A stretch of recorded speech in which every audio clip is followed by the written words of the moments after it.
Hey everybody, welcome to another episode of Union or Bust. Juan Perez here, organizing Monster, and I got Chris Lopez here. How's everyone doing? Chris Lopez, your union brother on TikTok, Instagram, all the platforms. Welcome to a special edition of Union or Bust. And yeah, you want to Patreon us. Anyway, I'm feeling good. I just got out of the gym and headed over here. And we have a special guest, a special returning guest, Steve Gutierrez. And Steve, you're part of the National Federation of Federal Employees, okay? Local 1650. Yep. Okay. And you're a former federal wildland firefighter, aka Hotshot. Well, anyway, correct. people who haven't seen the first episode, tell us a little about yourself. Yeah. So, hey everybody, Steve Gutierrez. I'm a national business representative for NFFE. I worked for the United States Forest Service for 15 years. I worked on hotshot crews, engine modules, and a variety of other different jobs throughout the country. So I've traveled all over the United States fighting wildfires. Probably you didn't see me most of the time because we're always on the hill, but we drive around in green fire engines and green hotshot buggies, and we fly in helicopters, and some of our folks jump out of perfectly good airplanes. Oh, that's really cool. So tell us, California is on fire right now. Can you tell us how different, because you're part of the federal firefighters, and then there's state firefighters, there's local firefighters. So can you tell us like a little about the coordination efforts and how that works? Yeah, so there's three different kind of entities on all of it. So there's the federal level, which is us, and which responds to like interior agencies, so Forest Service, BLM, Park Service. They respond to natural wildfires that happen all throughout the United States at any given time, 24/7, 365. That's just what it is. Then you have the state level stuff, which is like CAL FIRE, and they represent and take care of just state controlled areas. Then you have county, which is like down here, like San Diego County or like Orange County Fire, LA County Fire. They just cover their county territory areas. So there's like three encircling like onions, if you want to think there, and they all respond to each other mutually, right? So there's this big, huge mutual aid system. So when there's like a natural disaster, such as a wildfire or like a hurricane, all these resources coordinate all their efforts together, and they get ordered up and sent to one single ordering point. So here we had the devastating wildfires in Palisades and Altadena. As soon as that happens, within that first 24-hour cycle, there are resource orders going out throughout the entire country to request a certain type of resource, so like type of fire engine, a type of hand crew or equipment. When I say equipment, I'm saying like bulldozers, hazmat in this case, unfortunately cadaver dogs, like that type of USAR rescue. The list is crazy. It's all correlated with like FEMA and Incident Command System. And I remember, I just want to get into it. You said something about like use chainsaws, Right? And so not all fires can be fought with water. That's correct. So hotshot crews are typically fighting fire with hand tools, such as like a Pulaski, which is like an axe with like a grub end on the end of it.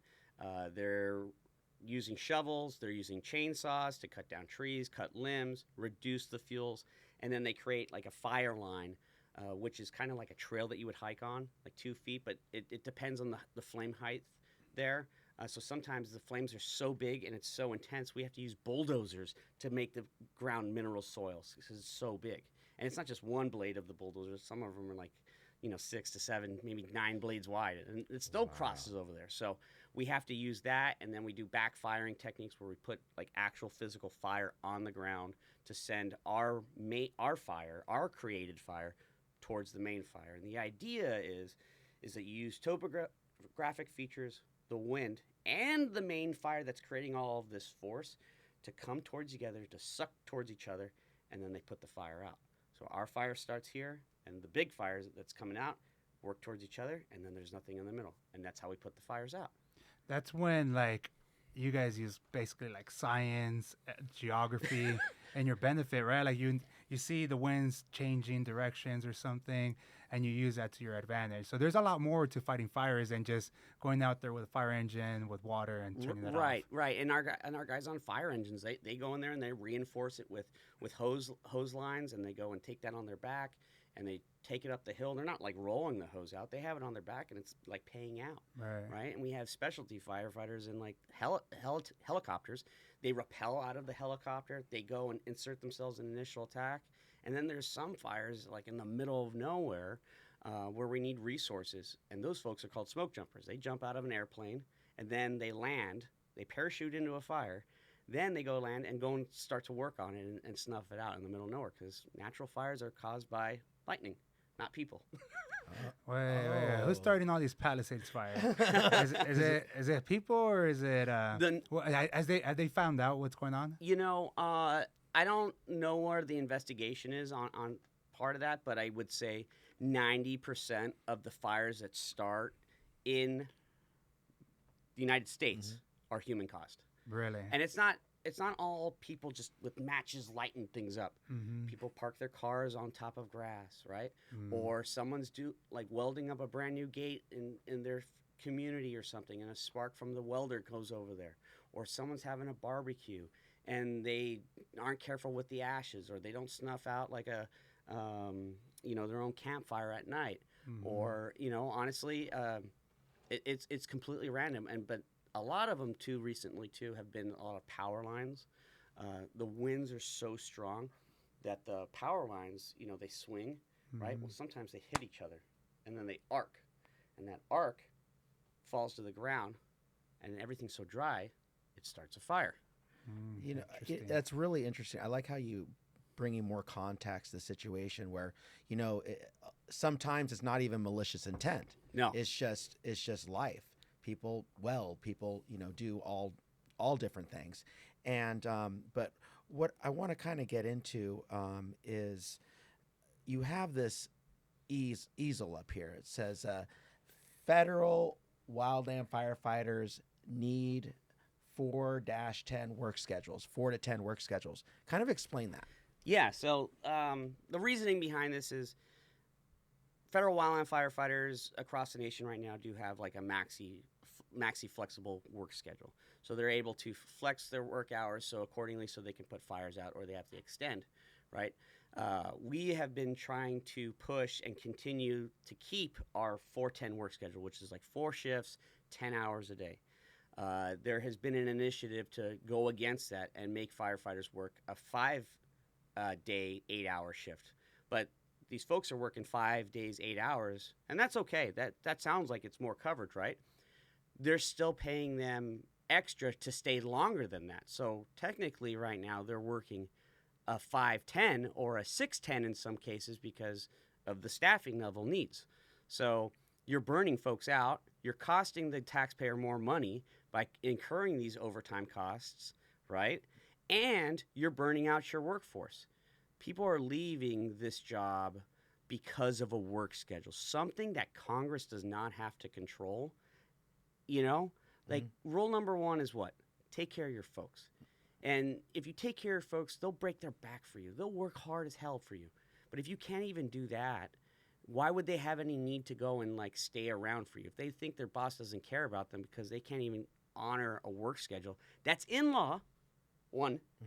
B, we won an unfair labor practice on it, and where they found that the agency was wrong about it, that they couldn't go and implement it without negotiating it with us, right? We managed to get but some compensation back for our guys. They all got a week off of leave, Nice. because how do they give it back to their families? So what it sounds like their intention is to go 5-day, 8-hour work days to cut back on overtime maybe, so it can be cheaper, because on the 410, you're giving 2 hours of overtime no matter what. No. Is that correct? No. So No? 5/8 is 40 hours, right? 8 hours, 8 times 5, 40, Yeah. right? This is still 40 hours. It's still the same. So Maybe because it's federal. But in California, correct me if I'm wrong, I used to work for Dish Network yeah. here in San Diego, and we had 410s. Uh-huh. And every day you get 2 hours of overtime, because in California, after 8 hours, it's overtime no matter what. But maybe because it's federal. In federal, it's anything over 80 hours Right. is overtime. So 80 hours? Yeah. Yeah, we represent I'll give you an example. Indian reservations, okay? Yeah. California, the overtime laws, it's federal jurisdiction. So the minimum wage on an Indian reservation, I think right now is $7.50 an hour or Yeah. $7.25 an hour. So and the regs and the workers' compensation, the FMLA, all that stuff does not apply in federal jurisdictions. That's why it's important to have a union. Yeah, yeah, no, absolutely. So what happens is you get towards your end of your 8-hour shift, and then the tones go off and say, hey, you guys are going to extend staffing for 2 more hours until 8 o'clock or whatever, and because there's a high fire danger, right? And that happens every single day. So then imagine you, Juan, or imagine you, Chris, saying, hey, say this to your wife and say, hey, look, I'll be home at my normal time. I get off at 6. I'll be home, maybe an hour of travel, right? Okay, now I'm working till 8 o'clock, and I just notified them 30 minutes before I got off shift, right? A traditional fire department does not work that at all. They work 48-96, right? So they work 48 hours on and get 96 off, right? You know that's there, and you have your shift trade out there. Mm-hmm. The scheduling that they're using is still archaic. Now, there's some flexibility in there, and that's what OPM and the law says, that there is some flexibility. And one of those schedules is a 410 schedule, and right now they're trying to eliminate it right now, and people are leaving. I'm getting some decent pay. It's not the best, but we have to wait on Congress on that, which we'll talk about in a little bit, right? But how can something be taken care of right now, right? So think about this too. We're asked to do all this fuels mitigation, all this fuels work to go and reduce the probability of an intense fire. If I have an 8-hour shift, okay, it takes me 2 hours just to drive to the work location and come back alone, round trip, right? So how much real work can I get done out in the field? 6 hours roughly, plus your half-hour lunch, right? So 5.5 hours. In a 10-hour shift, now how many hours do I have that I can go and do work? You got an 8-hour clip. Exactly. So we can go and accomplish a lot more work, right, and cost the government less money. And this is also about mental health. Exactly. And we're in a mental health crisis right now. Bringing it to light is really important. I remember, in the 90s, I'd light myself on fire to keep someone else warm. But, at the end of the day, people have families. People have grandmothers they need to take care of. And to have some sort of flexibility. And it goes to show you're talking about, okay, it takes 2 hours to get to work, and then you get an 8-hour clip. Right. There you go. So think about another thing, too, is what if they had to work one extra day, okay? So you work one extra day out of all that, right? So one extra day, so you still get 2 days off. Right now, they're being forced to work their 6th and their 7th day and have no days off. So with this schedule, they're able to go and continue just, hey, I'll work one extra day overtime just to help out with staffing needs, help up with the retention issues, to help the agency and help the taxpayer, right? So, but now that's not allowed because now I'm working my 6th and my 7th, so it's really archaic. It's dinosaurish, and I honestly feel like it's the folks on the ground need to be taken care of because we take care of the public, and this is one way that they could go and take care of folks. Speaking of taking care of the public, you guys are up there, right, in LA? Yes. With all the fires that are going on? Yes. Talk to us about that. What's going on out there? How do the guys feel? Because those are big-ass fires that are like making headlines, like rich people's houses are burning up, and all of a sudden we're talking about reservoirs. We're talking about fire hydrants not having water. I don't know anything. I'm just a guy here in San Diego. But it seems like the firefighters are getting a lot of attention right now. When I see your clips on Instagram, I'm like, holy shit, like people are liking this stuff, this content, because nobody hates firefighters, that's for sure. So what's going on up there in LA? Maybe there's a couple of guys that are gonna talk shit on TikTok, but talk to us a little bit about what's going on up there in LA, and like how do the guys feel working these long ass hours and trying to fight this big old fire? Yeah, so as everybody knows now, like there was a huge wind event.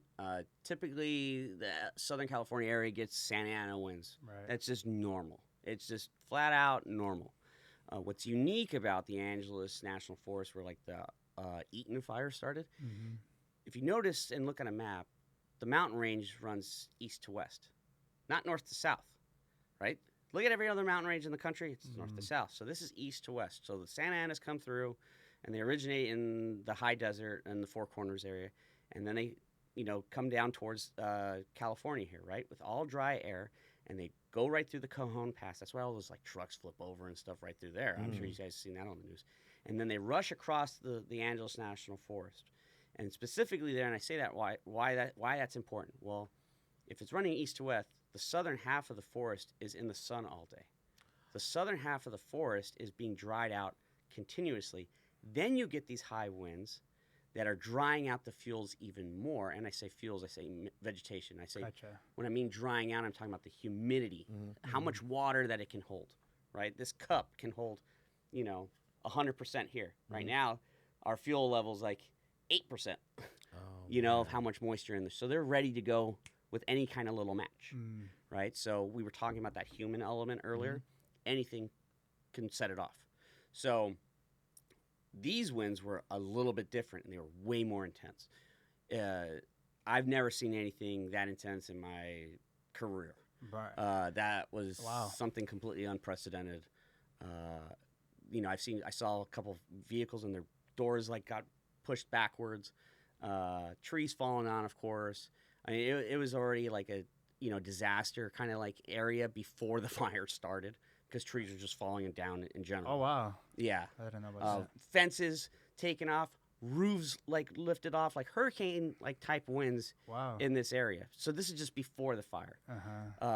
Then when you introduce fire into it, and I didn't go to the Palisades area, I've just seen what like on like media and stuff. But the Eaton fire, I was there directly trying to do and bring the media and get them awareness of what we do for a living. So half the time I was in the city, and I noticed like all of our folks were evacuating citizens like left and right and getting them out of there, because our guys aren't equipped to fight structure fires. That's not what they do. They fight wildfires, right? So how can we go and remove people from there quickly? You have to go and get them out. You got to make sure that they go. We had to go into some canyons and like ask people to leave that didn't even know they're campers, recreation folks. But then a lot of our guys, like I said, were in the city. They were supplying water to structure fire engines, the red trucks, right? Until the hydrants went down. But that does happen. It happens quite often. It's a municipal water system isn't built to run like 1,000 structure fires. It's built for like maybe 1 or 2 max in a city, or a little bit, probably more, I'm sure. But think about like a regular structure fire that happens. Like 4 different engines go on scene, maybe a truck, the truck with the big ladder will show up. They gather all the water and they use that. You're talking about thousands of structures on fire at one point. So think about your house, right? You turn on all the spigots. You're going to have pressure? No, you're not. You're not going to have any pressure. And then on top of that, if the power goes out, all the pressure for water is generated off of backup generators. So those things are overworked and overtaxed, and they can't keep up with the demand. Gotcha. I know a lot of elected officials got caught off guard. And, when it comes to funding, it's almost like they're rolling the dice when it comes to funding. Was there something different that could have happened with firefighters? Was this inevitable? I know we're all an expert in hindsight. Right. What I'm saying is, could this have been prevented? What were there anything that could mitigate the situation? I think the biggest issue is that we have learned to live with fire quite a bit here, but I don't think we've learned to live with it truly, because if you look at a lot of the wildland-urban interface, which is like forest and the city mixed together, how many prescribed fire burns are you guys hearing about locally?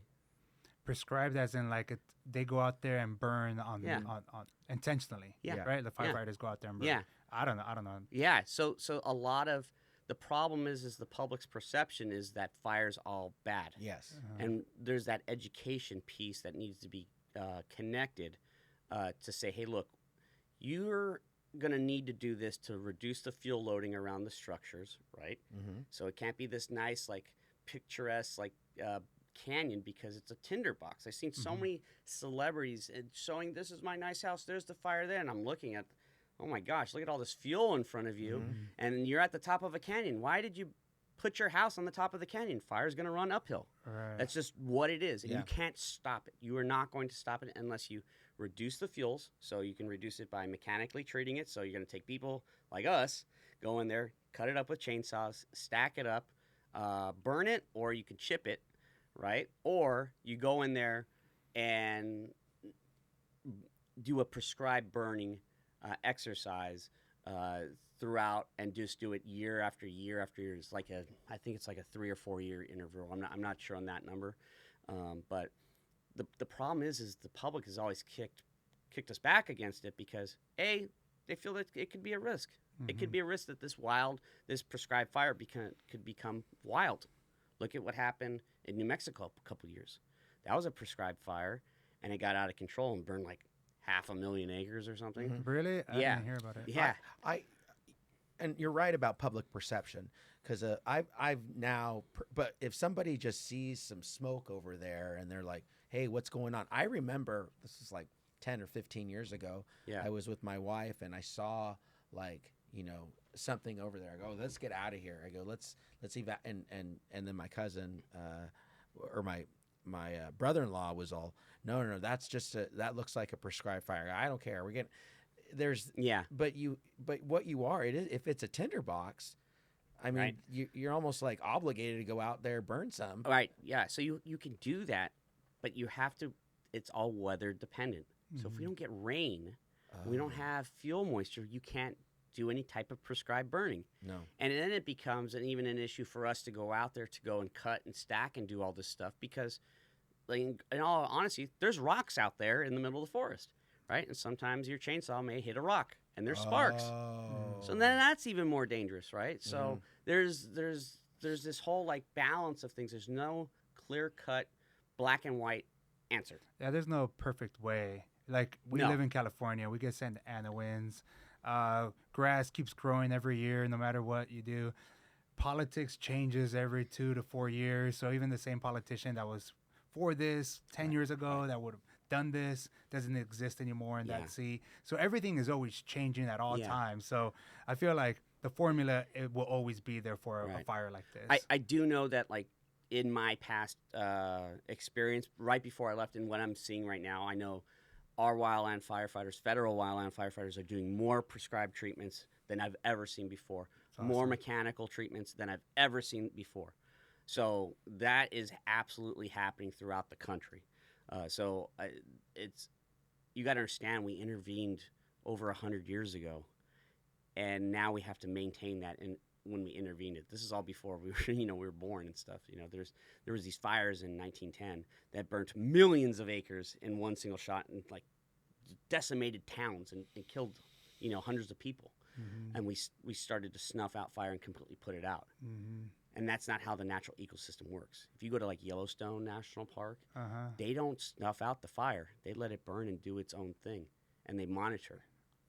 Right? The Park Service does that. The Forest Service manages it. It's a different way of looking at it. So right now, your guys, let's go back to LA. Yeah. Are they working every single day, long ass days? What's going on with your guys? So the majority of our members are on the fire right now. We represent 1650 specifically represents the Southern California forests. They're all pretty much on the Eaton fire and the Hughes fire that kicked off the other day. And we have some folks at the Palisades one. And then I think this one down here, the Border 2, I think it was. I don't know. They get up to like a Border 100 at the end of the year. But they're all on there. The number is... It keeps going. Every time there's a new border fire, it becomes Border 3, Border 4, Border 5. Because it's right on the border. So that like, you're going this direction, and that's just what they name it. And the number it corresponds to the order that... Correct. Gotcha. Correct. Interesting. Correct. So there was already a Border 1? Apparently. If this is Border 2, so there may have been one. Yeah. So it's like people like downloading. I mean, now there's fire apps that Yeah, you can I download. downloaded that. Yeah. Watch duty. Like, Yeah. And I got an alert. Oh, boy. And it's like, well, we're all looking at My house is on fire, everybody. No. I mean, so our folks are out there. They're working, they're getting 16-hour shifts, and they called in reinforcements to help staff fire stations that were empty because they're out on the fire line. So they're doing all that. They responded, and thank goodness they were able to snuff out the Hughes fire that started a couple days ago. Yeah. That just by sheer luck, there's the entire nation's here, right? Yeah. You got everybody here from Palisades. You got everybody here from Eaton Fire. So they were able to like get on that quick, and the winds were lower than it was during the Eaton and Palisades, which allowed some aircraft to get in there and put water on the ground. So there's a big misconception that aircraft is needed for everything. It's great to have. It's awesome to have. But when you don't have it, you're thinking of different things. So there's retardant, which is the red stuff you see out of the big tankers. That helps us. It helps give us time to get to the fire, right? So what the retardant does is it raises the fuel moisture level in the vegetation. So it buys us time and brings the fire not to a stop, but it slows it down, right? Water actually puts out the fire and then allows us to go in there with like some hand tools and Interesting. and get to it. So every one of those like retardant drops is, last time I remember hearing, is like 50 grand each. So I'm sure it's a lot more now. Big shout out to all the firefighters. And retardant. Yeah. Right? I said it right? But- I'm but- not going to get in trouble? But at the end of the day, no matter how much aircraft you don't have, it takes first initial attack firefighters on the ground doing the job, period. You said everybody's here in Southern California. I saw that Mexico sent firefighters, Yeah. Canada sent firefighters. Yeah. Who else is here from other countries? I heard Mexico, I heard and Canada, and I think some folks from maybe Europe, or I know Australia's in their season, so they probably didn't show up. But that's like a thing that you see quite often. We actually send folks out to other countries as well to go really? fight fires. That's so cool when you see like different countries coming together to fight these big old fires, Yeah. because no matter what the politics is on the news or nationally, they're still sending people to help out. That's pretty. Right now, clearly Trump is beefing with Mexico and Canada, but they're Yeah. still sending firefighters. Right. Yeah. So they've sent their firefighters to us so we can train them. I know some folks went to Italy. I know they've been to Greece. A ton of my ex coworkers went to Australia out there when they were like had their ripping fire season. I think a couple years ago. So yeah, it's a pretty unique system. But at the end of the day, we're all like a brotherhood, and we're all trying to help out and take care of each other, but also take care of and give service to the What I'm public. concerned is, so we're talking about 16-hour shifts sometimes, or Yeah. 15, you know, it just, for me, I would think there's more cause for error. There's more cause, you know, because you're tired. You're Yeah. just fatigued. Yeah. So So they get a 16-hour shift, but during the initial attack phase, so say the first 24 hours, they're going to work until someone can replace them. So our folks, I think, I want to say they went almost 48 on this last one. The longest I've been on was like a 52-hour shift, and that was just like you're a zombie. You know, you need to get some sleep. So they'll do that, and then they'll transition over to like a night shift or a day shift, and they'll be on a 16-hour shift. Other state and like county resources, they'll be on a 24-hour shift because their contract allows them to do portal to portal. But get this, the federal government's still paying for it. So we're working right next to folks, and they're getting paid to sleep, and we're not. Lazy. No, never. Hey, good for them. You know, their Yeah. union's been doing great, you know? Hey, when you work these long old shifts, 24, 36, 48, 56, Yeah. like, are you saying that you're out there freaking running around, cutting vegetation, putting Yeah. out fires, Yeah. like all 24 hours a day? Yeah, you're coming up with the plan, because if there's nobody there and they're asking you to work that type of shift, you're either constructing handline or you're gathering intel for the next resources to get there. You're trying to connect the dots. So, you know, there's this fire in the middle here, and you need to go and like connect a road to another road. Okay, this road is like this, right? We want it as straight as possible. Okay, well, we need to connect this zigzag to the top of this and then put line there, or like, hey, we can get a dozer from this like random community guy. We'll hire him real quick, and he can go and put in some dozer line for us and help us out, or it just varies. But you're trying to collect dots to connect them. Mm-hmm. Now, I remember last time you were on our show, you talked about, there were actually firefighters like sleeping in their cars. Yeah, that's still a thing. So Yeah, that's still a thing. I mean, Because they can't afford. they can't afford. Yeah, because they don't get paid enough. That's correct. So last time we came, we were advocating for. We had gotten some funding through the bipartisan infrastructure law, and they were given a 50% increase in pay or $20,000, whatever was less. And remind you, they start off at $15 an hour.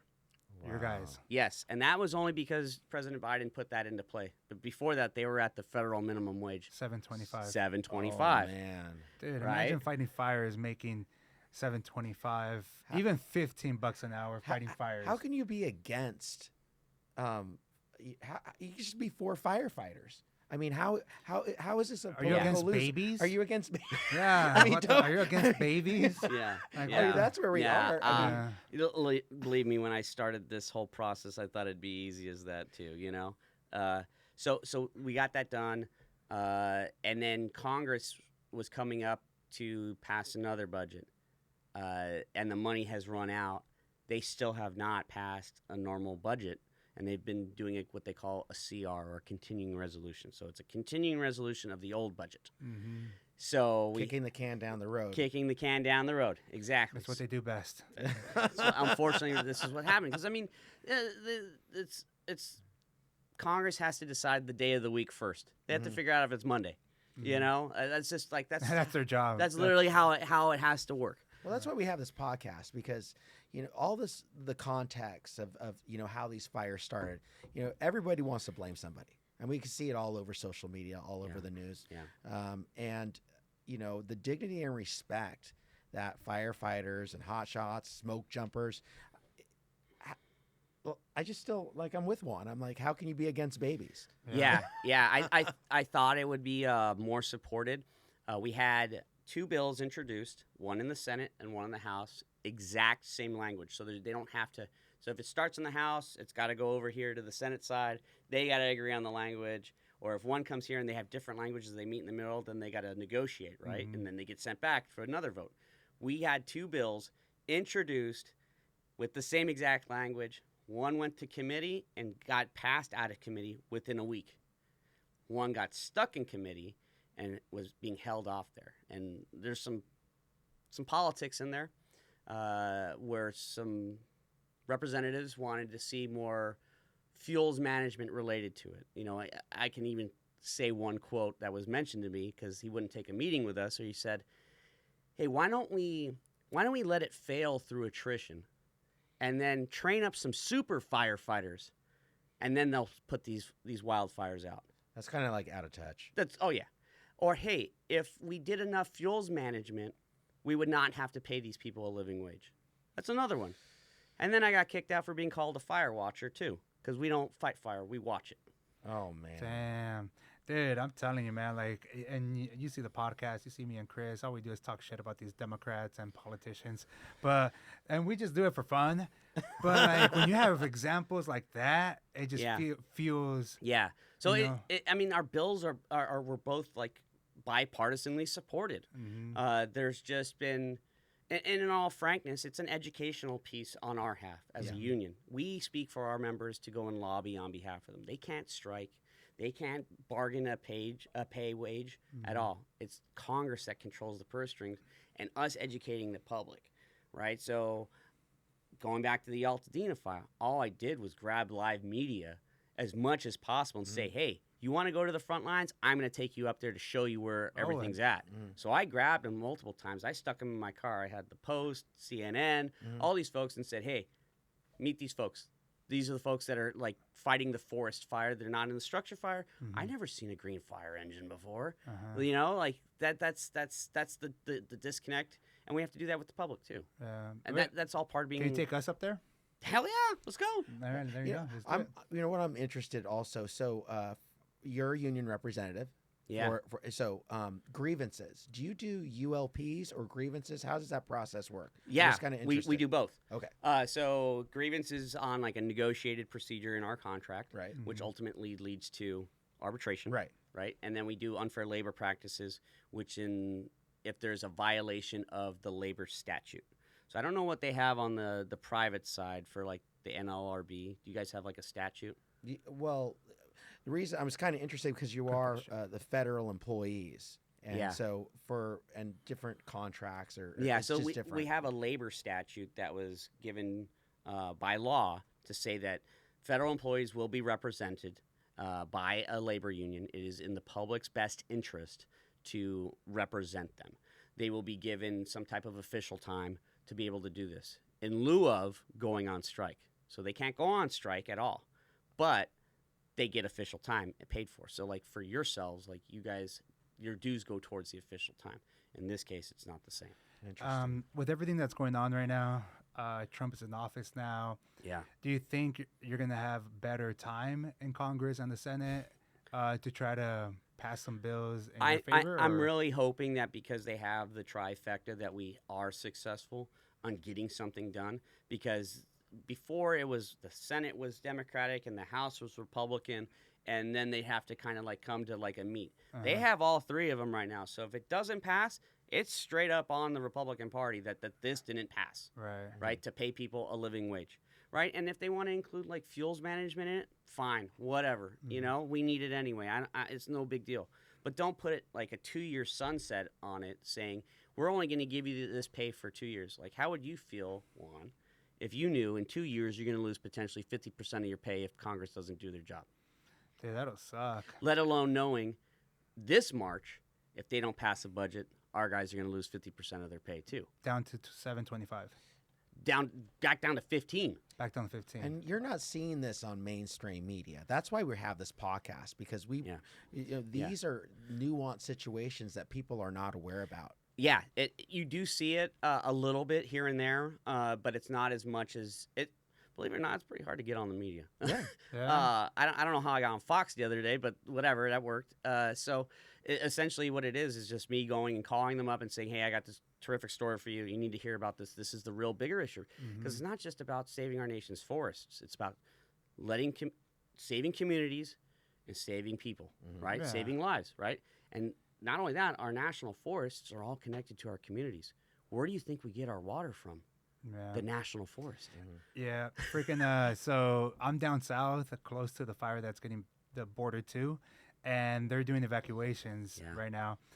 I started packing up. I've never been evacuated before, so I've never been in that position. So I started packing up yesterday, and it's weird when you're packing up because if you've never been in that position, you don't know what to take. Yeah. You're thinking like, should I take those things, those things? Hey, where's my paperwork? What kind of important paperwork do I need to pack? And you start thinking about all this other shit too. Like, okay, so if I leave and I see a lot of looters in LA, that's what's going on too. I'd hate for them to take my stuff. So you think about all kinds of shit all over the place because of these fires. It creates all kinds of different issues that we normally don't go through.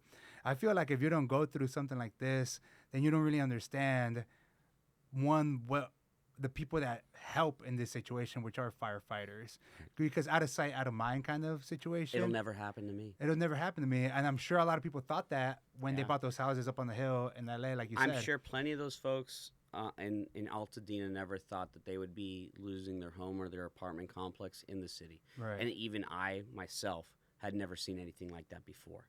This was what they call a conflagration. That's a big $10 word.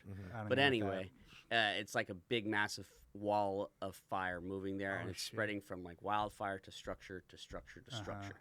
And I've never seen something like that. I mean, think about this. I think they projected this was like 8 times bigger than the Chicago fires that happened. Like that's a big deal. And and like I said, we were in the city, and I'm like, I can't believe I'm in the city here.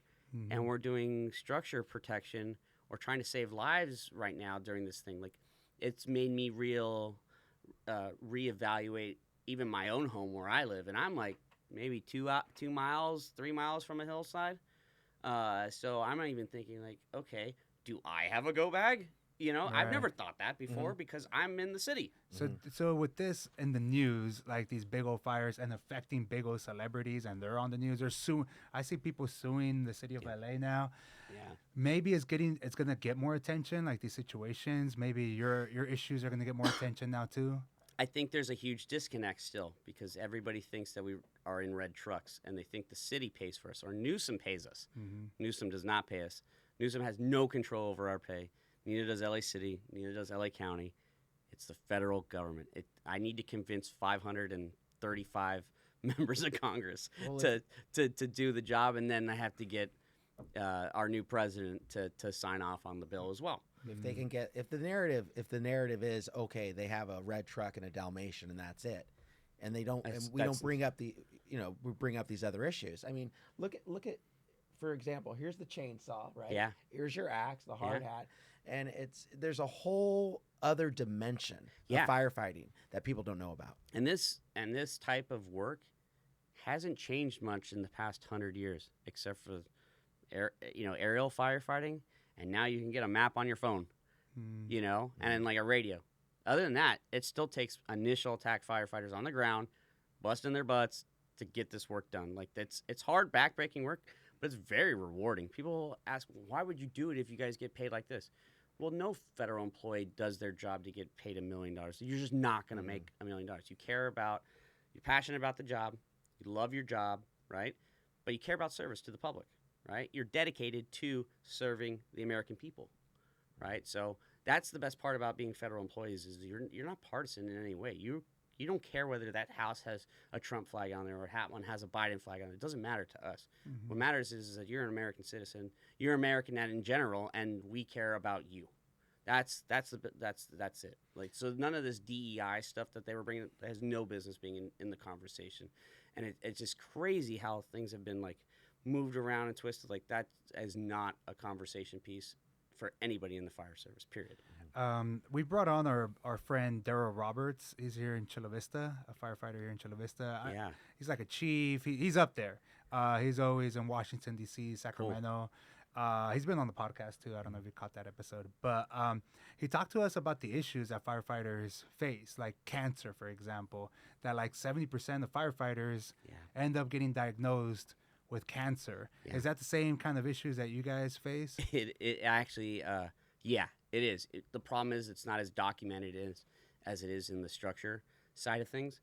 We were very successful in the past 2 years that we were able to get presumptive cancers covered through the Department of Labor. So now, wildland firefighters, it's presumed that you are going to get cancer and you're going to be covered for it. So you're not having to like prove to workers' comp, I got this on a fire, blah, blah, blah. Here's all this stuff. It is presumed that you got it. And in one of Director Chris Godfrey's last actions, he was able to go and secure female wildland firefighter cancers to be presumed as well for them because it excluded some of their stuff in there. So those are big wins for our folks there that we're not going to see that many GoFundMes saying, hey, help us out, I've got cancer kind of thing. The federal government's there to protect you. Darrow said the same thing. He got that here, remember? But he said he still has to fight the city sometimes. See, I don't know about that. I'm sure that there's still like going to be issues no matter where you're at. But the union's here to help. We have a great relationship with the Department of Labor. Okay. We're going to be reestablishing that new relationship here shortly. But they created their own like workers' comp team for firefighters, and not just wildland firefighters, federal firefighters in general, so that they can go there, they can file their claim, and they can get help immediately. I have to look at the episode again, but I'm pretty sure Daryl said more firefighters die from suicide than they actually do die in fires. Yeah. I was going to bring that up too. There is a couple studies on that for us. We're looking for folks to participate in those type of studies, but the suicide stuff, that is also a severe issue. It's just documenting everything and taking action on it and getting the help for these folks. So like our union is able to provide EAP services. We actually recommend that more than just the agency because who knows what they're going to do with your information with the agency. I'm not going to like give them all my info. I'd rather trust my union, right? So we can go and provide them issues. If we have someone has some type of drug addiction, they reach out, we will send them to some type of rehabilitative center so they can get the help that they need, and then take care of their family at the same exact time. It's crazy how, like, you guys, these issues are pretty big, right? 70% of firefighters get diagnosed with cancer. Most firefighters die from suicide and they die in the fire. You guys are making like close to minimum wage here in San Diego, at least to our minimum wage. And yet still you guys are out there fighting fires. Yeah. It's I've been asked it multiple times, like the Secretary of Agriculture, why do you do the job then? Yeah. Why do you do it? Because you love your job. You're passionate about it. It's rewarding. At the end of the day, when you're at the top of the hill after you've snuffed out a fire, it's very rewarding to know that you were able to save either homes, lives, and the national forest, and be a good service and give back to the people that you live next to, your neighbors, your cousins, everybody. And Congress should probably partake in that passion. I mean, that's exactly, the passion that you all have for your work. Government should have that same passion for firefighters. Yeah, there's a lot of federal employees that are underrepresented and underrecognized, and they're overworked. They, probably work more than they probably document on hours, 100%. There's this perception that they're lazy or they can't help us out or whatever. I mean, I've seen people be yelled at before. I've been yelled at before by the public saying that, I'm no good or whatever. It's just not the case. These folks are hardworking men and women that serve America every single day, and they do it because they're dedicated to the job. If I was president, I'd give you guys all 6-digit salaries. Yep, right off the bat. There you go. Executive order number It's already one. been sanctioned. Yeah. Thank you. Thank you. All right, you're here, let's listening. get that going here. If you want to win, We'll do the picture. Yeah. and then give me the marker. Yeah, the marker, dude. The marker pen. I mean, what's more like heroic or more to the public service than like fighting a fire that's going to destroy people's homes, livelihoods? Like I said, I was packing up and I'm thinking like, holy shit, I can't take everything. Yeah. So what do I pick and choose? Yeah. And then what? So- Then have to deal with insurance. Right. And, So right now, on like when you're saying that, we have all of our other agencies that are going to be helping out with this. We have people from HUD that are responding to these incidents. We have people from Army Corps of Engineers to help pick up all the debris. You guys remember that bridge that collapsed from that ship that hit yeah. in there? Yeah. Our folks are on there from Army Corps of Engineers. DOD right here, Camp Pendleton. Like those folks, those civilian employees are contracting out and trying to make sure that the government is running efficiently and equitably, right? We have folks that do passports, right? That's crazy, But all this stuff makes America work, and we take it for granted until we don't have it. Yeah. Exactly. Right? Then you notice that pothole in the road. What the heck? They need to fix this pothole. Yeah. Like they didn't do anything or whatever. So you don't notice it until it's gone. Exactly. You don't know what you got until it's gone. Exactly. Happens a lot. Happens a lot. So, That's what, So, right now, I used to say, or I used to think that the Santa Ana winds were like October, November. We're having Santa Ana winds right now in January. Like, what's going on, right? Aren't there like the vortexes shifting and and then tell us about the vortex. Yeah, tell us about the vortex, how it's affecting you and your workers. Because What is fire season? as in like fire season just got extended. Is that what we're trying to understand here? Typically, historically, they've been in the fall. September to Right. November, they've been in the fall. That's when our Santa Ana season is. Yeah. This is different. We've always had some type of Santa Ana event that happens too. You're not looking at a fire season anymore. You're looking at a fire year. It's always going to burn. And I'm not going to say it's all climate change. It's not entirely that. We've encroached on the forest. And now because of these human interactions with the forest, it's also starting more fires too, right? And the fuel loading is there to go and create more intensity of fires. But that's why we're seeing them a lot more intense. But we need to pay the workforce to do the job to get it done, to get it Right. out, right? So we're calling it shoulder season. So low season, kind of. So we're hoping for the rain. When does the rain start here in California? tomorrow, Tomorrow, tonight it's supposed to start. Tonight it does. Yeah, Yeah, I'm gonna do a rain dance after this. Yeah. Oh, good. Yeah, because I need that rain because I can't have Yeah. the house burned So, down. so January to February or March, that the first 3 months are typically our rain season. Yeah. We get a lot of our rain, and we get a lot of it really, really fast. Mm-hmm. One thing that this area does is the rain settles onto the forest, right? It goes into the ground, right? And we get all of our water through groundwater. That's how majority of the systems work here is groundwater or the aqueduct, right? Mm-hmm. So it's very important that the forest is there to absorb all this water so that we can have drinking water and everything, right? If it's not there, like these areas, what's going to happen? You get mudslides, right? And it's going to slick right off of there and go off and go into the ocean, and you're not going. No one's going to drink mudslide water, you know? Not right now. No, not at all. Oh. So it's going to go to the ocean, or it's going to go and take out more homes. Yeah. I remember, I think it was 2019. There was the Thomas fire. It was in like Santa Barbara, Ventura area. Pretty big. I mean, it was like Christmas time.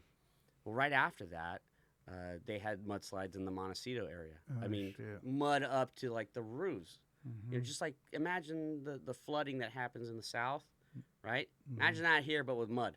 Right. So it's going to be an issue.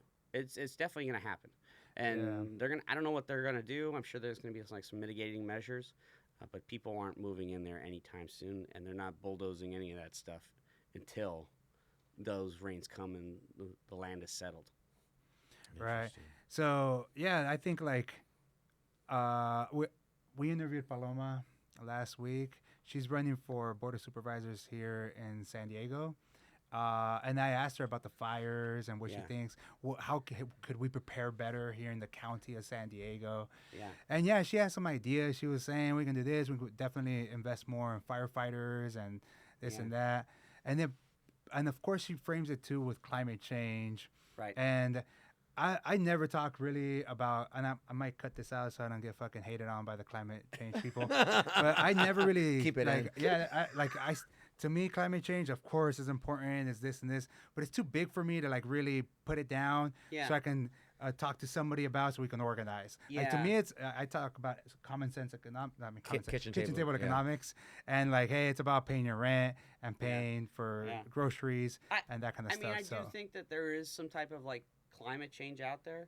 I know that there's like evidence about it, but there's also this human aspect of it too, that we've interfered with Mother Nature, right. and now we're having to like manage it. I like how you like bringing in that perspective of we're interfering, we're encroaching into Mother Nature because you have that perspective because you're in the wildlife, you're in the forest.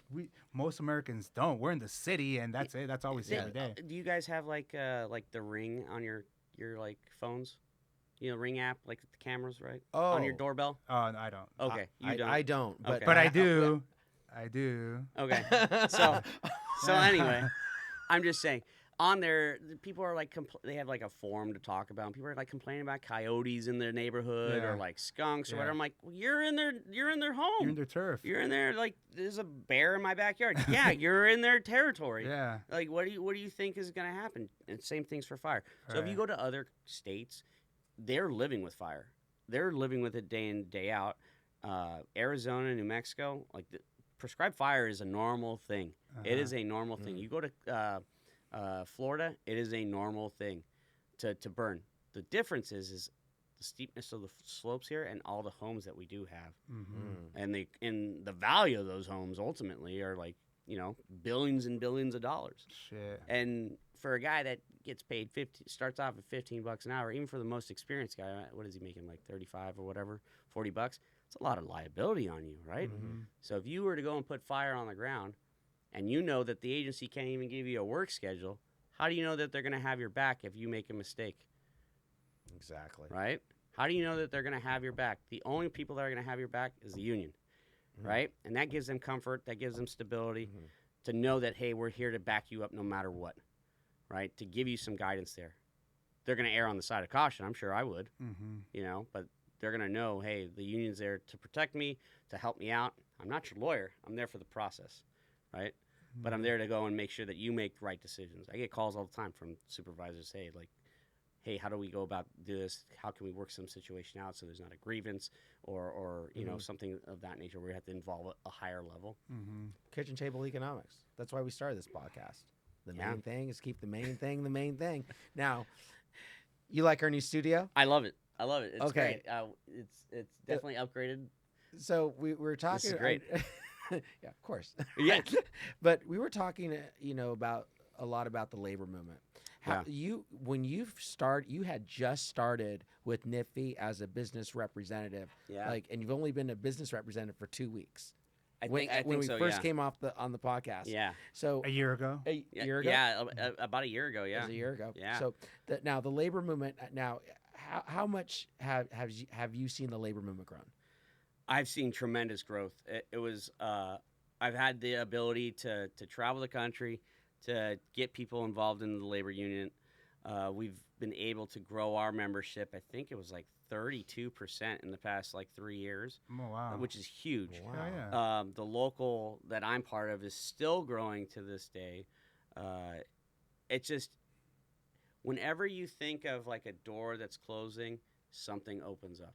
And I remember hearing this somewhere else, politics is like football. Mm-hmm. Okay, you kick the ball a lot. You turn over, right? But sometimes there's an opening where you can have the running back go through and get it done, right? So anytime there's always been this oh, it's not going to happen, someone comes up with something out of left field, and I'm like, holy crap, that's brilliant. Let's go talk to them. Let's get that squared away. So it's a tremendous opportunity, and I think a lot of the membership are seeing that opportunity, and they're getting involved too. I'd love to see what the new numbers are for union membership in this country, because I know it's significantly grown. I think it was like 6 or 7% or something For the private sector. for the private sector. I wonder what those numbers are now too, because I know there's several unions out there that are organizing like gangbusters. I've seen you guys. I know people were talking about, and I know Juan had brought this up on another podcast, the Janus decision, but people are organizing more. After the Janus decision, I think you brought that up, people are union organizing more. Yeah. And so I think I have probably around 20 new units that are want to file for an election. Wow. that's it. I mean, a couple hundred apiece. Guys a are lot. on That's fire. good. Yeah, I mean, I don't know how it's gonna work out, but I mean, I just filed a new petition yesterday, which is great. Yeah. And the crazy part is a lot of these folks I've never even met, Wow. and I'm doing over Zoom. Wow. Then they reached out to me and gave me a phone call. Hey, we're interested. Everybody at work wants to do this. Do you guys have card check? No, we don't have card check. So Okay. So you have to go through an election? we have to go through an election. Yeah, it's not. They won't recognize it. Everything's Right. always an election. Oh, wow. So- I thought public sector. Do you file with PERB, or who do you file The with? FLRA. Oh, Oh, gotcha. interesting. Yeah, we file with the FLRA. Mm, So that's who we'll file it. They'll send back, and then they'll send out secret ballot, mhm. that kind of thing. Cool. Well, good luck with all of that. Yeah. We're closing up to an hour, Steve. Any last words, or do you have any other questions? Or No, if there's anything else you want to add to the podcast, Sure.